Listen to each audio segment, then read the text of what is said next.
retire at the end of this year. Now, Barry has 10 Cup starts in his career, 8 coming this year, with 3 top 10s and a best finish of second.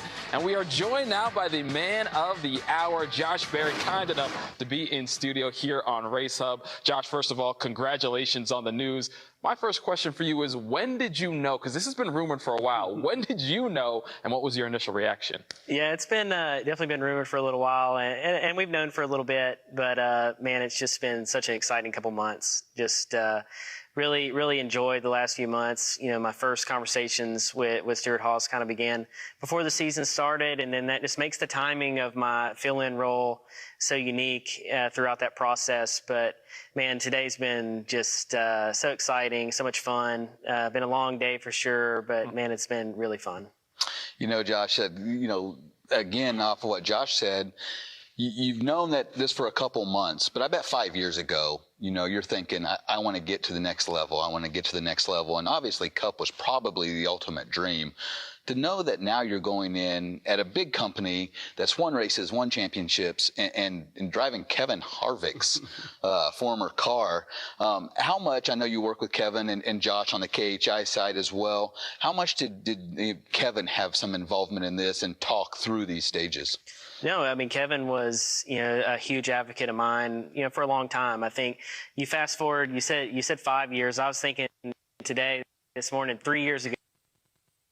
3 years ago, I was racing a late model stock at Hickory and going down this path to try to win a weekly series national championship. So in 3 years, I've went from that to the Xfinity Series and now some opportunities in Cup and headed for a full-time Cup ride with Stewart-Haas next year. So it's just been an amazing experience. Just all in all, Kevin and Tony, Zippy, everybody at Stewart-Haas has been so good to me so far, and I'm really excited to be a part of that. You know, just the culture, the racers that are a part of that program, all my teammates. I think it should be a great relationship. Awesome. Yeah, so Josh, obviously, tough going from junior motorsports, such a great opportunity that you had there. I heard that you went there this morning, met with all the guys and gals there. How did that go? And how was that feeling? It was fun, but it was emotional. I felt like it would be a little emotional for me going there. I think that was kind of what I had set out for the day, thinking that would be one of the most emotional times for me. Because when you spend that long a time, so many, almost closing in on 13, 14 years at junior motorsports in various different positions, it made for an emotional day. A lot of the men and women there, I've known a lot of them for that whole time. They were there, before I was or shortly after. So they've watched me grow from, 20-year-old that was sweeping the floors and working in the shop, driving the late model to, winning a lot of races in the late model to winning an Xfinity race and now going to the Cup Series. So it was an emotional morning, but it was a lot of fun too. Right, cool. Not to date you, but you're not young. So what makes you feel like you're better prepared for this opportunity now at age 32 as opposed to if you got it after 1 year of Xfinity or got it back when you were in your early 20s? Well, I definitely feel like my journey to get here and all the short track racing and whatnot that we did for years, I think definitely prepares you for moments like that. And I think, it was a journey that I would do all over again. I loved doing that and the short track racing that we did for so long in the late model car, and to finally get an opportunity in 2021 in the Xfinity Series, man, was like almost like a dream come true. I think at that point in my career, I'd really figured that I was going to be basically a career short track racer. And to get that opportunity in Xfinity, it was, my mindset changed almost instantly that to try to figure out a way how to make this work. And, 6 races in, we won at Martinsville, and it was just a life-changing day. You said 3 years ago, in the last year and a half, your racing experience has changed dramatically from winning Xfinity races to getting the opportunity in the Cup Series to drive for Alex Bowman in the 48 and then Chase Elliott this year.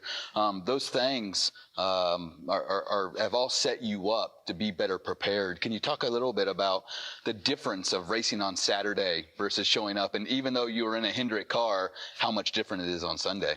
Man, it is a huge difference, and I think just the level of competition in the Cup Series is just really astounding. I mean, everybody, all the drivers, all the crews, the crew chiefs, the engineers, they're just operate at such a high level that it's extremely difficult. And for me, I felt like going into the opportunities that I got this year unexpectedly really gave me a great opportunity to see how I stacked up and see if, and even being a part of and learning the kind of inner workings of a team like Hendrick Motorsports and how they operate and how they communicate, was a great opportunity for me to just learn about myself and obviously learn about cup racing. And then, the results were solid, I felt like, and we made improvements. And by the end of that opportunity, I thought that, one of the most rewarding parts to me was what a lot of Mr. H and Chad and Jeff Andrews, Jeff Gordon, a lot of the kind words that they had to say, not only about the job that happened on track, but just the things behind the scenes, was really,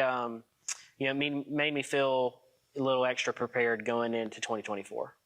So you're obviously going to a top tier race team. These guys are championships, like Drew said. Was there a time that you thought, if I get a ride, what's it going to be like? Did you ever think that you'd have this big of an opportunity on your first try? So I know it's a lot of pressure, but it's like, this is it, right? So your first try, you didn't have a year of like, okay, running a lower tier team. How much pressure do you think that's going to be? It's best case scenario, honestly, to be able to go into the situation in the 4-car with Rodney and that whole group, and the level of success they've been able to create over the last decade has just been outstanding. And to have those guys to rely on as I go into this transition, and as well as having Kevin Harvick, Tony Stewart, Dale Earnhardt Jr., all Hall of Famers that are people that I'll be able to work with closely, I think will become huge assets to me as I go into this transition. So it's exciting for sure. It's, without a doubt, filling Kevin Harvick's shoes is going to be extremely difficult, nearly impossible. But, for us, I think, we keep doing the things that they've been doing for years, and that's working hard and building fast race cars and preparing well. And I think if we do those things, do the right things, we can find ourselves running well. You talk about all the time you spent short track racing and your journey coming up to where you are now. What do you want your message and your journey to represent to all those out there that come from where you came from?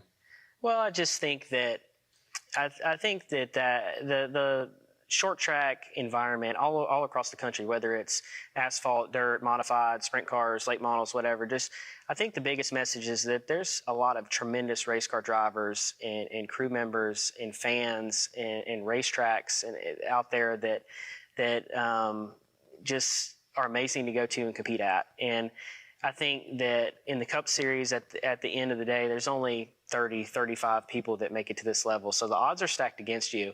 But there's a lot of great race car drivers out there, and I think the last 3 years for me, my transition from that to racing Cup cars and Xfinity cars, prove how many race car drivers are out there that are extremely talented and deserve a lot of recognition.